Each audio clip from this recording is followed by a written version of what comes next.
Coach, it looks like the offense is giving you guys a little bit more of a run for their money lately. What have you been seeing on their side?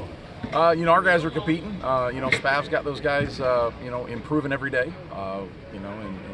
As you can tell, as the roster has been assembled, they've gotten some improved players at that wide receiver position. And then the quarterbacks having a great competition, and I think everybody's elevating their game, and that's causing us. We have to come out here and every play is vital. Every play is precious, and we have to value all these opportunities we're getting to play. There's a little bit of chippiness in the one-on-ones early in practice, and it looks like the defensive backs are covering especially aggressively during a lot of camp. Where do you draw the line with having guys play aggressively versus plays that would likely be called penalties with tight coverage? Well, you guys are out here and you guys can see our DB coaches throw penalties all the way throughout practice. So I don't think anything that is being aggressive is not being addressed. However, some of these, the way you got to play versus some styles of offense, you're going to have to be aggressive on these. And unfortunately, there's going to be, when you are aggressive, there's going to be some penalties along with that. But the flip side of that, if you're not close to some of the receivers, it's going to be pitch and catch. So we'll continue to play aggressive. We'll do our very best to instruct the technique. So it's not going to get called, but we'll keep pushing that envelope. And for everybody being chippy, everybody's tired of each other. Everybody's tired of each other, and I'm tired of some of the guys, and they're probably tired of me, and that's where we're at right now. What were some of your takeaways from the scrimmage on Sunday? The takeaways, I think we've made some progress. I like how we're playing as a unit on defense. The moments of truth, the one-on-one things that, as a play caller, I can't go 2-on-1 on everybody, so there's going to be a lot of people taking on single blocks or in single coverage that are going to have to make more plays than they give up. And guys on the back end are always the visual ones, but guys up front are getting one-on-ones. They're in the same position. It's just a different magnitude of covering an eligible versus rushing a guard or a center or a tackle. What do you think of the young guys in that scrimmage? A couple of them flashed. Yeah, the young guys are making progress. Unfortunately, they're kind of hitting their head right now as well. I think this was number 12. I don't know if it's 11 or 12, something like that. It's kind of, between 11 and 15, they're all the same. But there's progress early. They're kind of fresh, and now we're getting layers on layers on layers on layers of concepts that the offense has given us, layers defensively, multiple personnel groupings. So what we got to do with those young guys is keep pushing them through, and after we get done with this heavy install, it will slow down a little bit. We'll clean some things up, and we'll minimize a little bit as we go into prep week. And I think they'll start to see a little clearer vision than what they see right now.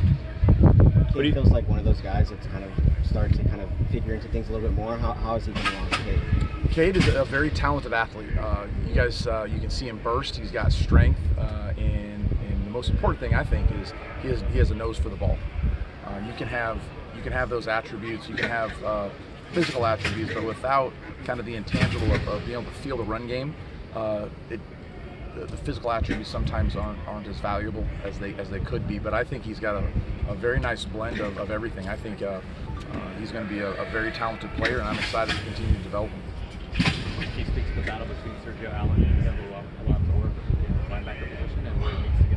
Well, I think there's more than just those two guys. Blake's playing, Serge is playing, Muelo Iosefa's playing, and KJ's playing, and Nate Regina is having a really good camp. Kate and Hunter are both doing some good things. So, we play some Mike and Will. However, I think I could play left and right if I needed to as well. So we're letting those guys continue to battle. This week will go a long way on kind of setting the depth.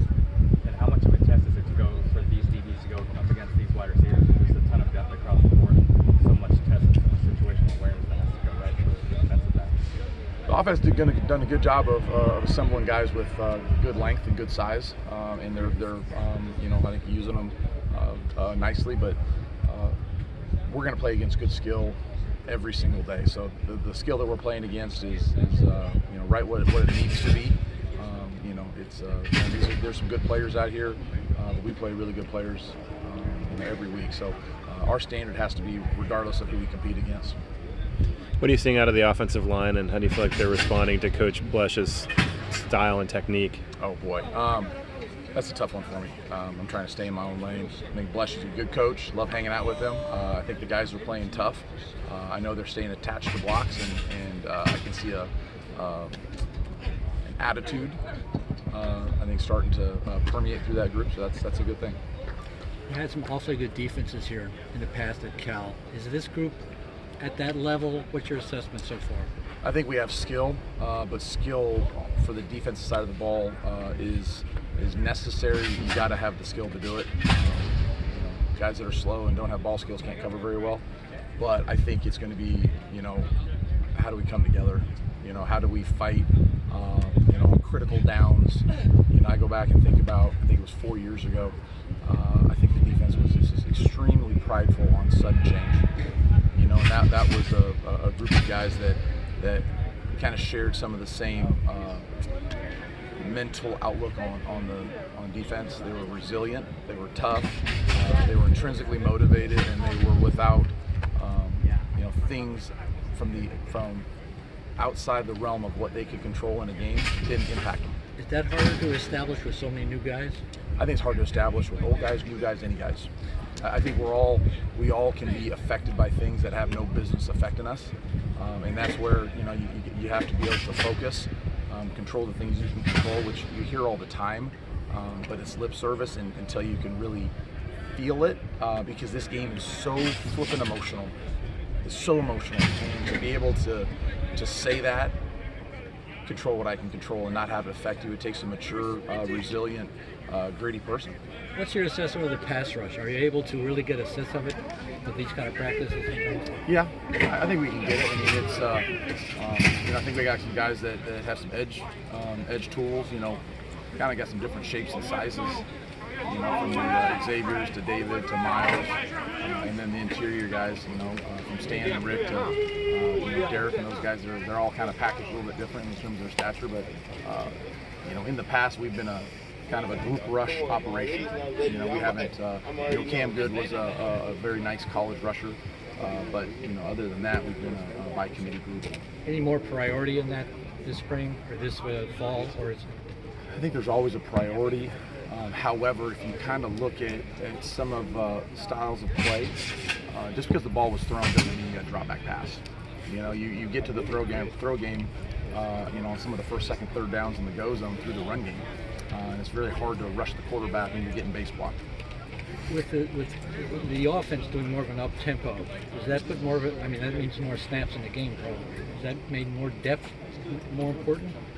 I think we've always been searching for that depth, especially in the outside linebackers to the interior guys. I think you're always trying to find that. In years past, we've been extremely thin in that position, so the depth just wasn't there. I think right now, as we project to stay healthy, I think we have a more opportunity to divvy up some of those reps, and if we do get the opportunity to play more, and we've done a good job of dividing those reps, I think we'll have a better product and better stamina in the fourth quarter or however long it takes. Yeah, but no more priority in terms of because the offense is playing a little faster. No. Calhoun and Wilkins came in together, and they've kind of had similar situations with some injuries. How have they been this fall? Are they still battling injuries? Have they been able to get past that? Both of them, we're really excited about when we brought them in here, and like a lot of guys, they endure some challenges. I think they both worked their tail off to get back on the field where they're at. He is still getting back to what I think he feels good about, what he can do on the field. Derek, I think, has done some really good things. I've liked him in the inside, interior part. He's doing some good stuff, and block recognition and being disruptive. So I think they're both kind of making their way back from those setbacks. You guys have been pretty opportunistic when it comes to creating turnovers during spring and camp. Where does that rank on the list of priorities for you going into the season?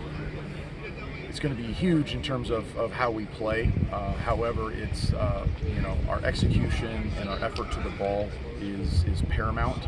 Those are the things that we're talking about, the execution and the focus and the effort. Those are things, in my experience, playing, coaching, the takeaways are a byproduct of how you execute, how you run to the ball. You don't put cover one in and talk about how you're going to take the ball away. You put cover one in with your leverage, your rules, your techniques, and then when you play good technique and you play together, there's any tips, overthrows, and errant throws, and And we just have to be opportunistic, like you said, when those present themselves.